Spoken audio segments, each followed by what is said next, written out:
So today is Sunday the 13th of August 2017.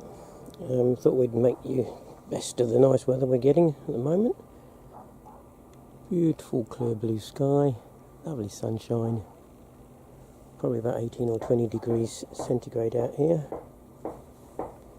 And the plan is with some offcuts of 5mm ply that I got from where I work, but if you went into any friendly local builders merchants, quite often when they cut lengths, material, there's offcuts which invariably get thrown away in a bin. So if you go and ask politely, the likelihood is you'll get them given to you for nothing. And it's all valuable stuff. As you can see, I started with this one, drilling 25mm holes in to accommodate paint pots, probably Vallejo ones. I don't know whether they'll do the Games Workshop, they're not quite big enough. But so that's the plan today. The cat is sunning itself on a chair. She's away there, quite happy. And this is the rest of the back garden. Down there's ours as well. And the rabbits are best of mates down there in their pens. So, what a lovely day. Probably doing some spraying later or something. So I'll mount this. The idea is to, this strip here, before I lose track. The plan, it might sound a bit extravagant, exorbitant, but is to embed some magnetic, the neodyme magnets in that strip, and then because I base my figures either on washers or magnetisable 2p pieces, or even penny pieces for 15mm, I can just pop them on there and it saves a fortune on blue tack, or other tacky substances are available, of course. Too much advertising, but the point to get across there is that go around these places, go around carpet shops where they sell carpet remnants, tiles, the coconut matting, and there's often remnants of that, offcuts of that, where they've done on site and fitted it. You can get it for next to nothing, and you spend fortune on custom made terrain, and if you don't mind spending that little bit of time making your own terrain, you can save yourself a lot of money, which you can then spend on other things like lovely figures or other games. So just another little tip. That's stage 2.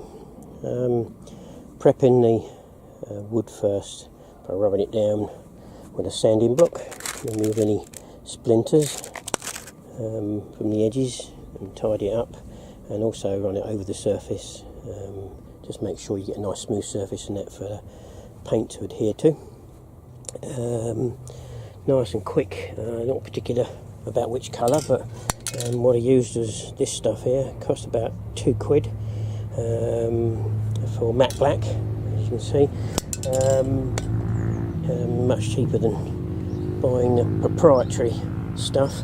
And you think, well, why don't I paint it by hand or whatever like that? Well, it's quick and black.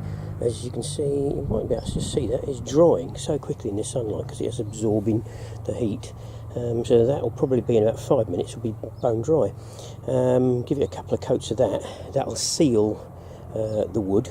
And then I remembered that a friend of mine who works in a warehouse, they were throwing out a load of these, which are magnets for display boards, sticky backed. You get the little tabs on there which you peel off and you just stick it on. So I thought, well, they're not going to stick very long onto bare wood, so if I paint it and seal the wood and give it a good smooth surface, then I can stick these down to that, and my 2p pieces, all my washers, will stick to those lovely.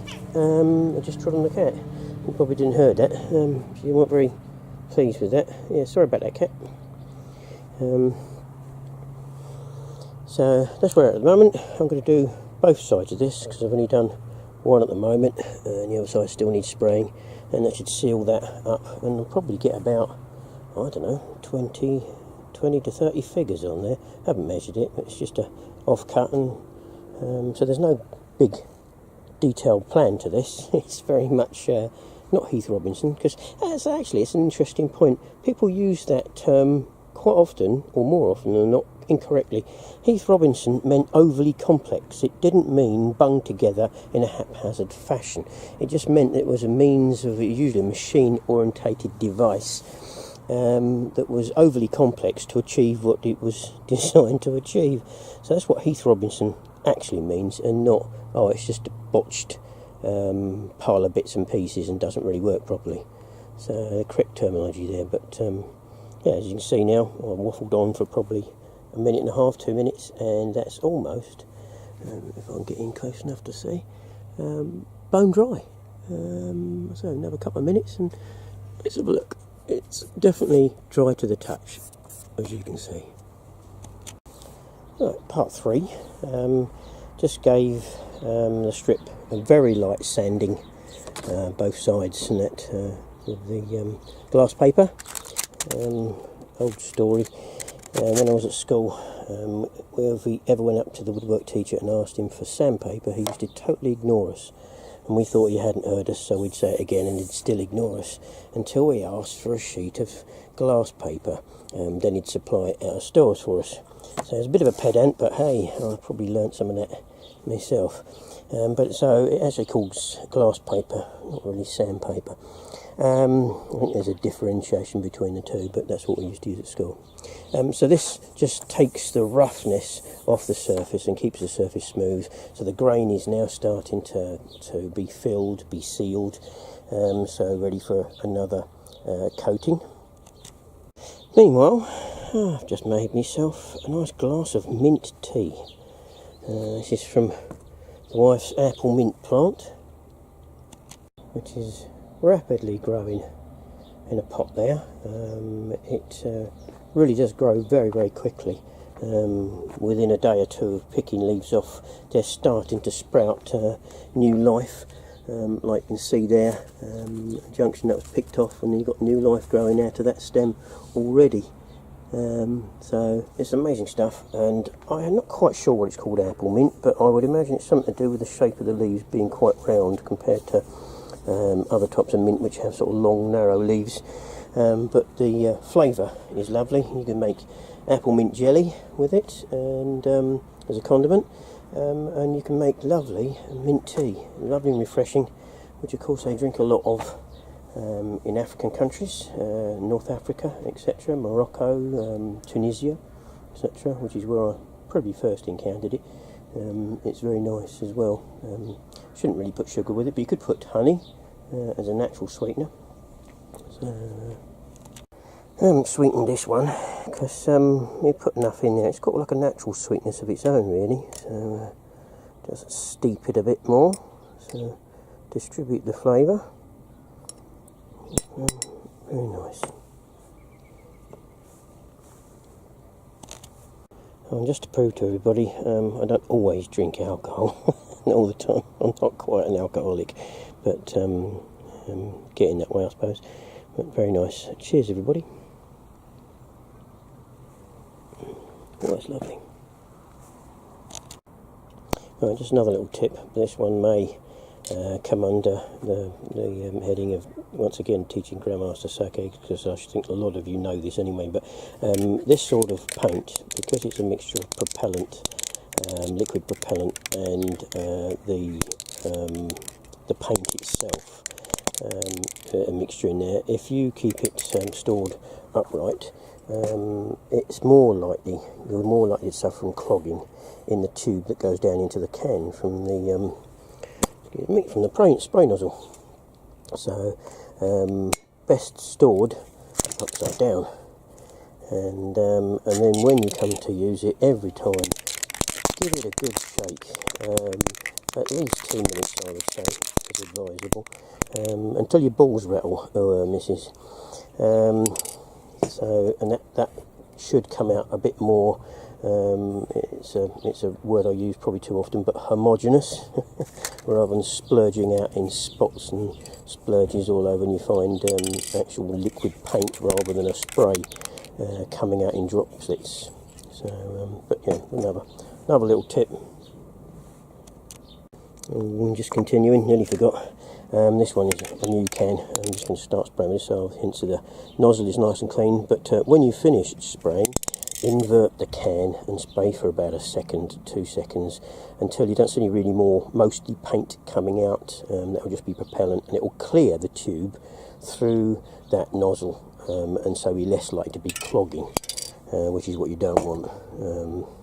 And funnily enough, I've found that more to be the case with more expensive commercial paints than this cheap stuff. You think, well, it'd be the other way around because it's cheap. It must be not very good quality, but that isn't the case. I mean, I've used this a lot in the motor trade, which is what I was working in for the best part of 40 years. We used to use this and that as a primer before top coating on things like steel air boxes, because it was classic cars I worked on, and lots of other surfaces. So it's not going to give you a professional finish on things like panel work, which you use proper 2-pack paint. But this will give a good finish if you're clean with your surfaces. Keep your surfaces clean, free of grease. And I'm waffling now, but apologies, but just thought of something else, another tip. If you want to spray surfaces, larger surfaces, with paint like this, don't be using stuff like WD-40 or similar sprays, or freeing off agents, etc., because even though they're supposed to be low on CFCs now, they have silicons in them. And the silicons can stay in the air, especially in a warm environment, a warm room or a warm garage or something like that. They can stay up in the air for hours, sometimes days, and then when the temperature drops, they can just drop down onto the surface, so you think you've got a nice clean surface. And when you come to spray this and it starts drying, you'll see there's little sort of pock marks in the surface where the silicon's dropped onto it, and the paint won't take. So you're left with then rubbing it down, degreasing it again, starting all over again. So if you intend to spray in anywhere in an area, don't use WD-40 or similar products like that in the area, in case there are those silicons in the spray. And just to give you a good idea of how absorbent matte black pigeons just landed in the hedge there somewhere. Anyway, flapping about. How absorbent matte black is as a surface. That strip and that sanding block, the glass paper sheet there, has been in the sun about the same amount of time, and using an infrared temp gun, you can see that 29, there is a little bit, 28, so I'll probably hit a darker part, didn't I? And plus it's probably quite reflective. The beads may break up there, but 30-31 degrees. If we do a similar thing on the strip, as you can see there, it's 43 degrees, so a lot warmer, so nearly 12-13 degrees warmer. Right, that's both sides now, given 2 coats of paint. Just waiting for that to dry now, which will only take about 5 or 10 minutes at most. That should be a good enough surface end to stick on my sticky back magnets. I think they're pretty heavy duty, these things, because they're designed to, I'm in my own shadow here, it's not very good, is it? They're designed to hold up posters, poster boards, etc., displays. They're pretty professional bit of kit. So I was really surprised all my mate was giving me them. I'm surprised they were just throwing them out. I should imagine they were surplus to requirements, which is going back to what I was alluding to before. Don't be afraid to ask. I think one of the greatest, not downfalls, but the greatest blocks to people nowadays is they're afraid to talk. They're afraid to just go up to someone, even especially if they're a stranger, and that in this situation, of course, not just anybody in the street, don't get me wrong, but in a situation where you're in a shop or like that, go up and just ask. Just think about what it is you want to say and come out and say it. instead of which they just stand there or will go away with about the same knowledge as they went in with into the shop or wherever they're going. So if you don't ask, you don't get. That was the old saying my mum brought us up with, and it's quite true. But if you're polite and sincere in what you want, it's amazing what people will give you, because what they're going to do with it is just throw it away. And in this age, here we are, in this age, I'm 59 now, and in this age of recycling, I can never remember a time when we didn't recycle. It wasn't in such a formal format that it is today, where you have recycle bins and all the rest of it, and it's better orchestrated, better organised. But because everything was comparatively expensive, your products now, because of mass production and production methods have got cheaper and cheaper, your final product is comparatively cheaper when you compare it to, say, like the average wage of someone today than it was 30-40 years ago. So everything you bought, you tried to make last, repair. I mean, that's why you darned socks and repaired clothes and what have you, fitted zips into dresses and skirts and things like that, where nowadays you just throw it away, get another one. So it's there's a little bit of hypocrisy about this, today's attitude about recycling, when some people do. Some people are very conscientious. We try to be as a family, and we easily manage to last a fortnight between our bin collections on the landfill rubbish, and the rest of it goes through the plastic and the cardboard and newspapers. Not that we buy newspapers, but anything like that material, paper nature, gets recycled. But it was a case of necessity before, whereas now, if you have the conscience to do so, you do. And if not, well, you don't give a damn, and you don't care about tomorrow and what the poor next generation has to put up with. Being the pedant I am, I'm just about to measure the centre line of this strip and then mark off in equal distances where I'm going to be putting my magnets. Sad, but then again, it's the training I received as a mechanic, and it's a habit that's well over 40 years old and very difficult to break. So, and just one more interesting thing is that this has now been out in the sun about, half an hour or so, and we're now at 54 degrees. So, from that, I wonder, why is it that in predominantly Mediterranean countries, North Africa and the like, they wear black in full sun? It absorbs the heat faster than anything, so I don't understand that one. Probably someone out there can explain it to me and settle my curiosity. I've marked the centre line now, all the way down its length. So now I'm going to be stepping off 2p pieces, by the way. They're actually an inch OD across diameter, outside diameter, across flats AF, rather than 25 mil. So being an inch, they're 25.4 millimetres.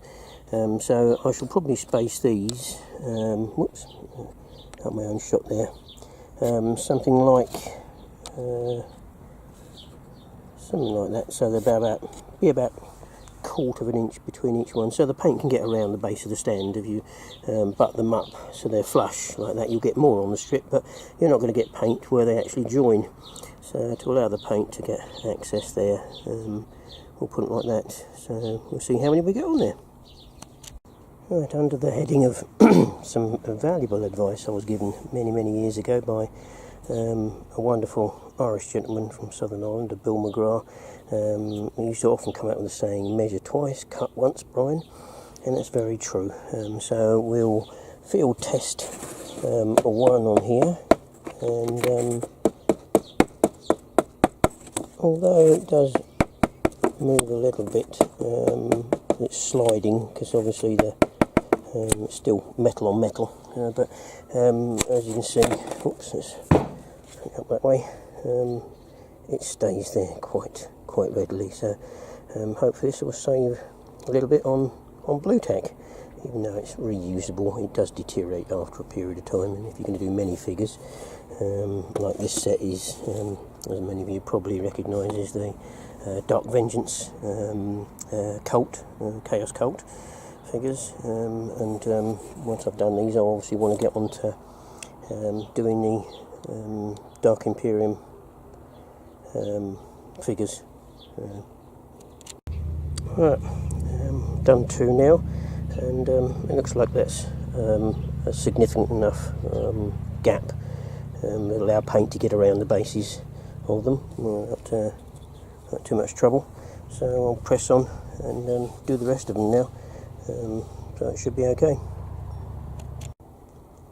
Just made an interesting observation that although the distance between them I'd worked out 1.25 inches to give me the gap between the figures, between the faces, I just noticed that not before I stick one down, this has still got the sticky back on it, once you get to about 1.25 inches, it doesn't want to get any closer because it starts to push itself away. So it's probably the optimal distance for the magnets themselves, because they'll want to flip over and join it. So that there is probably the safest distance for the magnet, and they're helping to keep each other apart. Strange. Right, my overactive mind has suddenly realised that, well, I'm thinking of already a Mark II version of this, because of the close proximity of these magnets, and they are quite powerful. I'm wondering over time whether they will come unstuck and attach themselves to each other and be pulled together, and that by the magnet once they flip over, they're obviously north to south, etc. And they are almost 9.5 millimeters in diameter. So if I had drilled 9.5 mil diameter holes, the drilling there, I've got 5 mil of depth to play with, and these are about 2 mil thick. So which is still, doesn't mean to, plenty of meat between the surface and the underside. We're not able to go right through. And so they can actually be flush then, and that'll probably give them even more purchase, especially once the old paint's been on there, although that may do it anyway. Once it's been sprayed a few times, it'll start to build up an edge around the magnet and help to seat it anyway. So, but man, that's how my brain goes on occasion. Start thinking, well, can you improve upon this, etc. Right, on reflection, decided that what I was thinking about earlier on, by spraying it, it's had 3 coats now on top, was perhaps a good idea to help it glue those magnets in place and help them a bit more longevity, I think. We'll see. It may be that they're not man enough, and when you pull the figures off, once they're on there like that, when you pull them off enough times, it might just take the magnet away with it, but we'll see. So at the moment it would appear to be a fairly successful project, but only time will tell. And I'll get 35. I'd imagine that weighs a bit, but when you get 35 on there, but just picking it up one-handed now, and risk giving it pretty much a good shake, and they haven't shifted anywhere, so they're certainly man enough for holding the figures on there. So now we'll prime them. Right, they've had 1 coat light spray of matte black. Seems to have done pretty good coverage. When they're dry, I'll be able to tell better. Get my own light and my own shadow. Tell better whether it's got it's not too much, and there's still plenty of detail to be seen on the figures, which looks like it is here. So far, I think it's a success. So that looks like it was a success. There was only one or two figures that needed just a minor blast underneath armpits and things like that, but of course normally you wouldn't see that area anyway, but my pedant nature required them to be all black, which I did. Some of you may be thinking, well, what happens if you've got figures that are not based on 25mm plastics, say like for instance this Orc Blood Bowl player, which is the only one I've painted so far, but I'm a bit like that. I said I'm a slow painter, and I've got to get the habit of batch painting if I want to get through more of these figures. But yes, of course, this is on a 32mm base, which of course many of the new Marines, Space Marines come with, rather than 25mm, and or especially Terminators. And what I do there is fit some washers, super glue some washers in the dishing on the underside, which if you get the right ones you get 3, which gives it plenty of stability. There's quite a bit of weight in there. It's not quite as heavy as a metal figure, but it's on its way there for stability. Lowers the centre of gravity again. Or you could actually then find 32mm OD washers and stick them down in a similar fashion to what I've done with the 25s. So that's how I've dealt with larger base figures, and same if you've got 40mm washers, or sticks 3 or 4 washers. Oh, I'm getting my own shadow again with the sun's moving around. Okay, so now on to some Marines, once again still out of the Dark Vengeance box, but and I've put these down so they're spaced more, so I can actually get round them and see easier detail, because like some of these figures are personality figures, captains and the like, or whatever, heavy weapons. So I want to make sure that they are properly primed.